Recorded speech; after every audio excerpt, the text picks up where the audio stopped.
जो चीजें 26वीं तरमीम में आपसे रह गई थी, आप उसको तसलसल देना चाह रहे थे।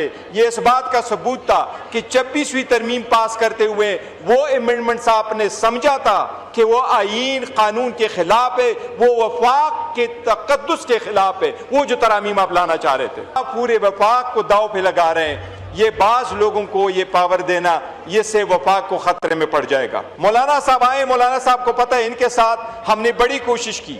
शायद इस मरतबा हमें मौलाना साहब के घर के चक्कर नहीं लगाने पड़ेंगे और आपके साथ शायद कमेटी में भी नहीं बैठना पड़ेगा, लेकिन हम अपना आवाज एहतजाज के तौर पर ईवान पे उठाएंगे कि ये ईवान पे हमला है। तनाव बहुत बढ़ चुका है, दहशतगर्दी अरूज पर है, खसारा टाप पर है, लोग अपनी जिंदगी को मजीद दाव पे नहीं लगा सकते। इस वक्त पाकिस्तान की सालमियत का फिक्र करो, खतरे में ना डालो बाज लोगों के लिए। ये मेरे पास 16 सितंबर 2024 का डेटा है, मैंने सिवान के सामने रखा कि 16 सितंबर 12 बजे सुप्रीम कोर्ट के पास पेंडिंग केसेस की तादाद 55,000 थी।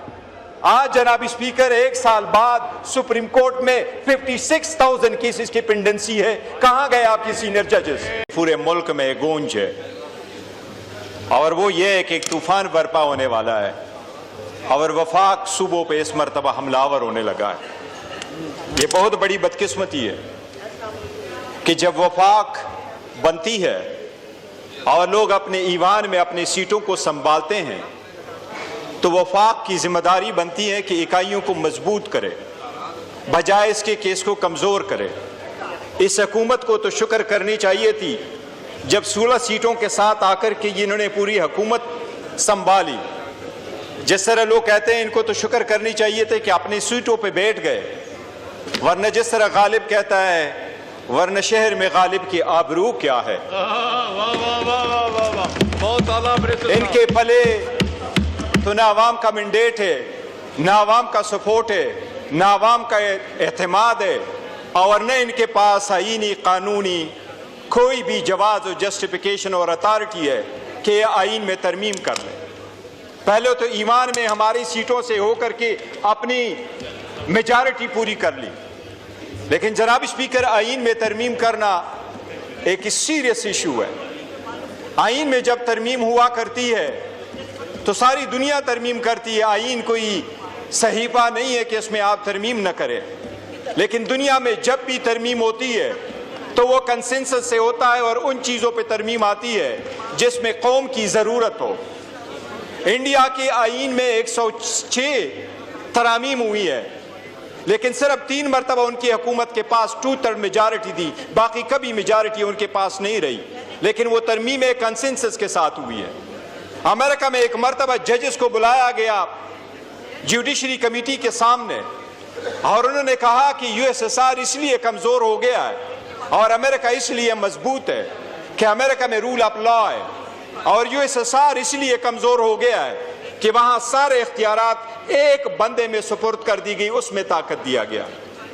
जनाब स्पीकर, जब 18वीं तरमीम हुई कंसेंसस के साथ, यूनिटी के साथ, पूरे कौम के साथ, सारे इदारे आपने डिवॉल्व कर लिए हैं सारे इकाइयों पे, उसको पूरे दुनिया ने माना, पार्लियामान ने माना, उस पे लोगों ने सेलिब्रेट किया।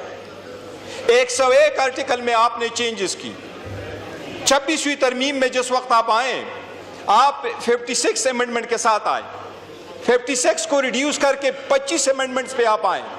25 आर्टिकल में आप अमेंडमेंट करना चाह रहे थे और उसमें से फिर आप 18 पे आए और 18 में हुकूमत की जो अमेंडमेंट्स थी उनमें 4 आर्टिकल पे हमें शदीद इख्तिलाफ था और उनमें से इनकी कॉन्स्टिट्यूशनल बेंच, जजेस की मुद्दत मुलाजिमत और इलेक्शन कमीशन को दवाम बख्शना, ये बड़ा इस पे हमें एतराज़ था।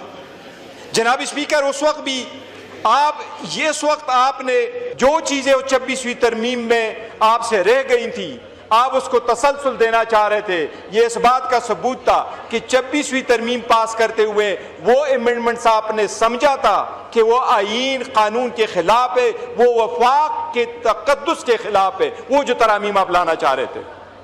उस वक्त आपने अटैक कर लिया था आदलिया पे, इस वक्त आप पूरे वफाक को खतरे में डाल रहे हैं। जनाब स्पीकर, जो लीक हुआ है, पहली बात तो यह है कि क्यों इतना बड़ा तरमीम आवाम के पास ईवान के पास, नुमाइंदों के पास ए लीक आउट वर्शन के सामने लोगों के पास आ जाए।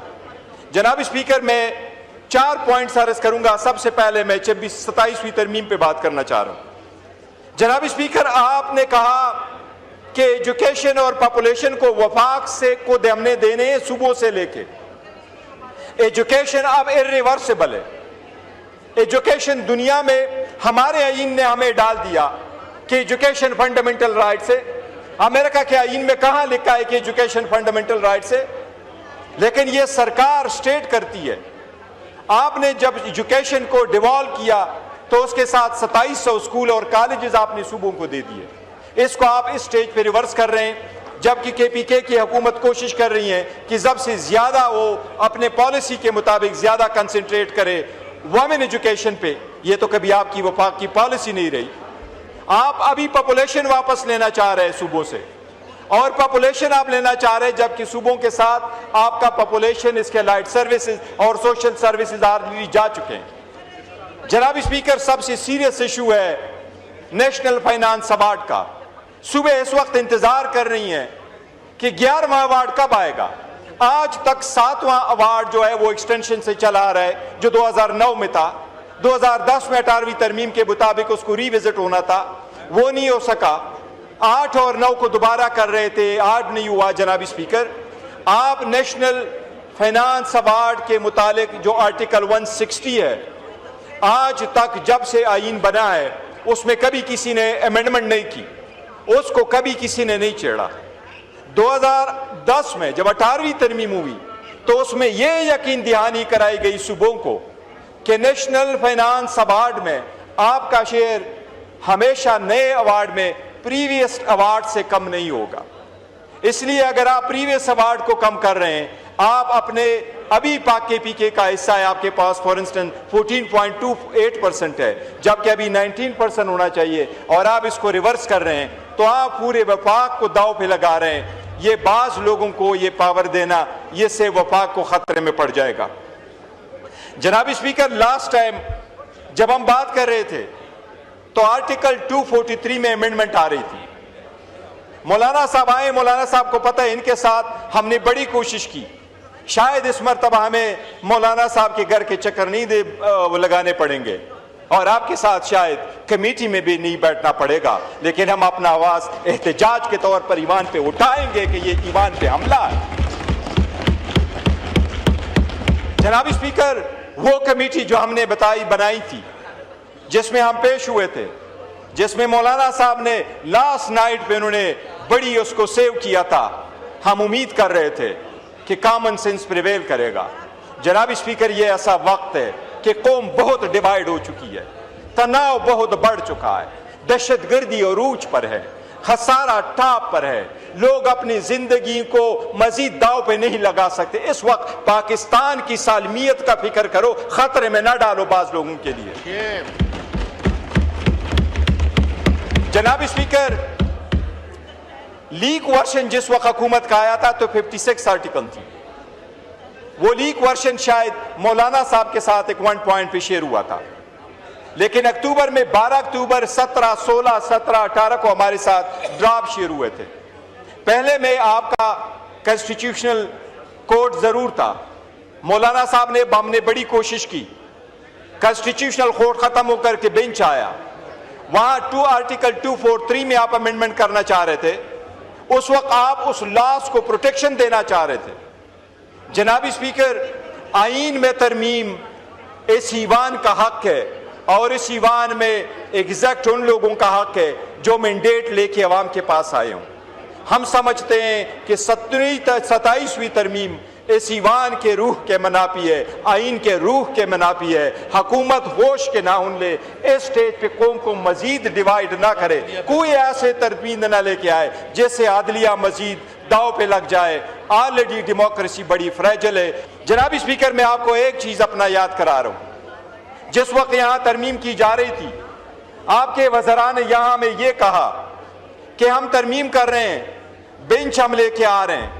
उन्होंने कहा हम जजेस की तादाद बढ़ा रहे हैं। मैंने उस वक्त भी आपको कहा था कि पाकिस्तान में हमारे पास जो जजेस की तादाद, मैंने आपको कंपेयर करा के बताया था कि इंडिया में 28 वहां स्टेट से, उनमें 25 हाई कोर्ट से 1114 उनके केसेस जो जजेस थे हाई कोर्ट के जजेस, लेकिन सुप्रीम कोर्ट के सिर्फ 33 जजेस थे। मैंने आपको उस वक्त कहा ये मेरे पास 16 सितंबर 2024 का डेटा है। मैंने सीवान के सामने रखा कि 16 सितंबर 12 बजे सुप्रीम कोर्ट के पास पेंडिंग केसेस की तादाद 55,000 थी। आज जनाब स्पीकर 1 साल बाद सुप्रीम कोर्ट में 56,000 केसेस की पेंडेंसी है। कहां गए आपके सीनियर जजेस? कौन से प्रोग्रेस आपने दिखाया? वो प्रोग्रेस आपने नहीं दिखाना था, अवाम की खातिर आपने नहीं करना था। आपने कोर्ट में एक बेंच बनाना था जो आपकी मर्जी के फैसलों के लिए आप इस्तेमाल करें। जनाब स्पीकर, इस ईवान में बहुत सारे लोग आए। जब इस ईवान में एंटर होता हूं तो उस पे बड़े सारी दीवारों पे बड़े नाम देखता हूं। इस ईवान में चारों सूबों में और इस ईवान में हर इलेक्शन के बाद तकरीबन 1000 बंदा आता है। 800 टू बी प्रिसाइज 859 कंस्टिट्यूएंसीज है। जनाब स्पीकर, हजारों लोग आए, हजारों चले गए, बल लेगेसी बहुत कम छोड़ गए, और लेगेसी वाला वही है जो कायदे अवाम है, जिसका नाम है इमरान अहमद खान नियाज़ी, जिसने अवाम को सोच दिया, जो जेल में बैठ के अपनी सारी आज़ादी कुर्बान करके ये कह रहा है कि मैं अवाम की खातिर बैठा हूं। इस बालादस्ती, सीवान की बालादस्ती, रूल ऑफ लॉ और कॉन्स्टिट्यूशन की सुप्रीमेसी की खातिर मैं जेल में बैठा हूं। जनाब स्पीकर, इतने सख्त वक्त में ये आईन लाना मैं समझता हूं कौम को डिवाइड करने की है। कोई देर नहीं है, अपने दिन पूरे करो। आपके पास तो वैसे भी मैंडेट ही कोई नहीं था, इतना बहुत है जो आप सीट में बैठ गए, बाकी चीजें किसी कल के लिए छोड़ दें। जनाब स्पीकर, इसके अलावा मैं 3 चीजें और का जिक्र करता हूं, अदरवाइज इंपॉर्टेंट है। वो ये इंपॉर्टेंट है कि मिलिट्री कोर्ट्स का ट्रायल जिस वक्त चल रहा था, सुप्रीम कोर्ट में केस था, तो 23/10/2023 को सुप्रीम कोर्ट ने फैसला दिया कि सिविलियन का ट्रायल मिलिट्री कोर्ट्स में नहीं होगा। जनाब स्पीकर, 7 मई 2025 को सुप्रीम कोर्ट के कॉन्स्टिट्यूशनल बेंच ने उसको रिव्यू करके, अपील अलाउ करके इसमें फैसला कर लिया कि नहीं, ट्रायल हो सकता है मिलिट्री। बस सुप्रीम कोर्ट ने एक डायरेक्शन दे दी कि 45 दिन के अंदर अंदर वफाकी हुकूमत लेजिस्लेशन करके वो जो कन्विक्ट है उनको right of appeal they they. Right of appeal देना एक इस्लामी हक है, ये सुप्रीम कोर्ट का ऑर्डर है, उस ऑर्डर को काइंडली इंप्लीमेंट करो। हमने अपोजिशन की तरफ से बिल दिया है कि वो राइट ऑफ अपील दे दे। मैं हुकूमत से दरख्वास्त करूंगा कि आप इसको राइट ऑफ अपील दे दे। इस वक्त आपका लॉ मिनिस्टर नहीं बैठा हुआ, लेकिन इंफॉर्मेशन मिनिस्टर साहब बैठे हैं, वो खुद भी वकील है। ये लोगों का राइट है, विद इन 45 डेज आप उनको राइट ऑफ अपील दे, या हमारा बिल सामने रख दे या अपना बिल लेके आए, लेकिन वो राइट ऑफ अपील दे दे। आपकी आवाम इस वक्त सफर हो रही है, वो आप खत्म करा दे। जनाब स्पीकर, दूसरा मैं KP की तरफ से एक इशू उठाऊंगा। यहाँ राना साहब इस वक्त ईवान में नहीं बैठे, मीर मुकाम साहब बैठे, अगर वो इस पर वजाहत देंगे। पंजाब की हुकूमत ने KP में वहां वीट पे तरसील पे जनाब स्पीकर पाबंदी लगाई है। हुकूमत का ये कहना है कि हमने पाबंदी नहीं लगाई है, हम वहां जो सिस्टम है परमिट वाला, जनाब स्पीकर, वो परमिट का सिस्टम जिससे आप वीट को रोकेंगे। KPK को मैं आपको फिगर्स देता हूं जनाब स्पीकर, हमारे KP को तकरीबन 5.3 मिलियन टन की वो रिक्वायरमेंट है। 1.3 मिलियन टन सालाना अपना लोकल है, 3.5 मिलियन टन की हम रिलाई कर रहे हैं। इसकी वजह से आवाम में एक इस्तिराब बढ़ रहा है, वहाँ प्राइस फूड की बढ़ रही है, आटे की कीमत बढ़ रहा है, आपने पाबंदी लगाई है। ये आर्टिकल 151 की खिलाफ वर्जी है। वज़ीर आज़म ने कहा था कि मैंने पॉलिसी बनाई, वीट पॉलिसी 2025, और उस पॉलिसी के मुताबिक हम इंश्योर करेंगे कि इसको डीरेगुलराइज करे। लेकिन वज़ीर आज़म साहब, मेरा ख्याल है आजकल 20 महीनों में उसने 34 फॉरेन विजिट किए हैं। लगता है आजकल वो सफ़र की नमाज मेरा ख्याल इस्लामाबाद पढ़ते हैं, उसके तारक साहब के साथ भी। तो वो इधर जनाब स्पीकर, उनको मेरी रिक्वेस्ट होगी कि उस पर आप तवज्जो दे दे, ये बड़ा सीरियस इशू है। जनाब स्पीकर, मैं एक और अर्ज करूंगा कि ये हमेशा से 2 पॉइंट, ये जनाब स्पीकर, ईमान में, पार्लियामेंट में, सूबे में जिसके पास मेजॉरिटी है उस सूबे का हक है कि अपना वज़ीर आज़म, वज़ीर आला चेंज कर ले।